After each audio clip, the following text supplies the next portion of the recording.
Salut les tocos. Alors hier pour la dernière séance de la semaine et du mois, le CAC 40 s'est offert un nouveau record en séance à 8253 points, encore un. En gain de 0,66% sur la semaine de 4 jours, l'indice français a clôturé hier soir à 8205 points. L'optimisme était donc intact sur les marchés, aussi bien aux États-Unis qu'en Europe, à la veille de la publication des derniers chiffres de l'inflation américaine. Les volumes investis sur les marchés, eux, restaient toutefois relativement faibles et la hausse était avant tout alimentée par les algorithmes et les volumes des ETF. En somme, les prises d'initiative ont été très limitées et peu d'actions se distinguaient vraiment ce jeudi. Par ailleurs, comme le marché parisien ne rouvrira ses portes que mardi, et c'était donc hier la dernière séance de la semaine, car aujourd'hui, vendredi, c'est vendredi saint. Et le vendredi saint, traditionnellement, la finance s'arrête.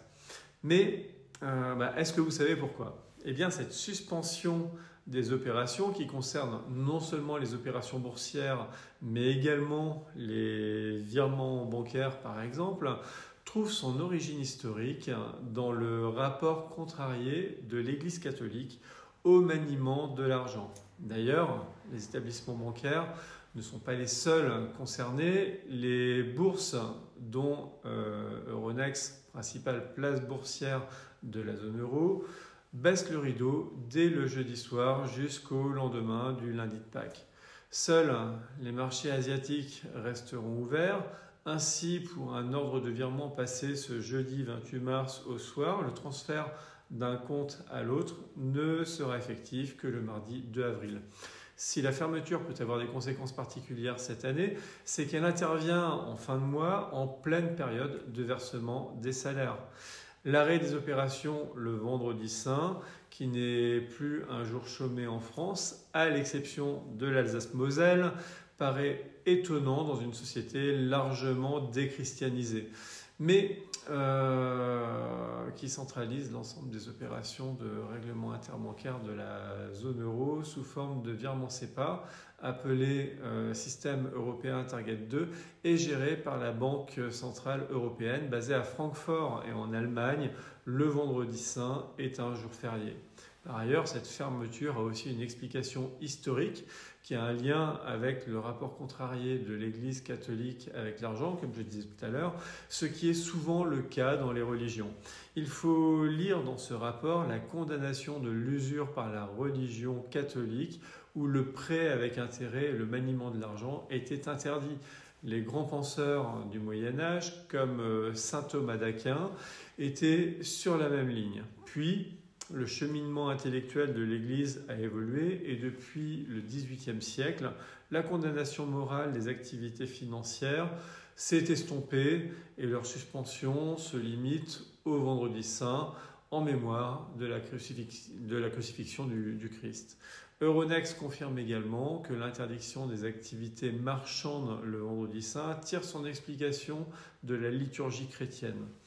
En plus des considérations morales, il fallait voir un aspect pratique. Les activités marchandes se tenaient à proximité des lieux de culte et étaient interdites par le clergé les jours de célébration religieuse pour permettre le rassemblement des fidèles tout simplement. De nos jours, il faut moins voir dans cette mise au repos forcée des activités financières des considérations religieuses que la possibilité de profiter d'un pont ou d'un week-end prolongé dès ce jeudi. Voilà pour la partie culture financière. Sinon, dans l'actu de la semaine, avec l'introduction en bourse de son réseau social, Donald Trump a remporté le jackpot et le cours a progressé de plus de 50% le premier jour de cotation.